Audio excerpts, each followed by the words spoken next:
آخر كائن سيبقى على وجه الأرض بعد أن تقبض أرواح كل الكائنات الحية من البشر والحيوانات والطيور وحتى الحشرات، فحتى الجن والشياطين والملائكة ستقبض أرواحهم، وسيكون هو آخر مخلوق على وجه الكون باق بأمر الله.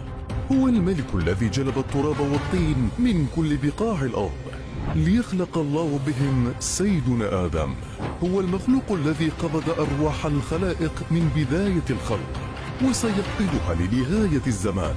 هو من قبض أرواح الرسل والأنبياء إلا رسولا واحدا، وهو سيدنا عيسى الذي صعد للسماء، ولكنه سيقبض روح سيدنا عيسى بعد أن يعود في نهاية الزمان ليقتل المسيح الدجال.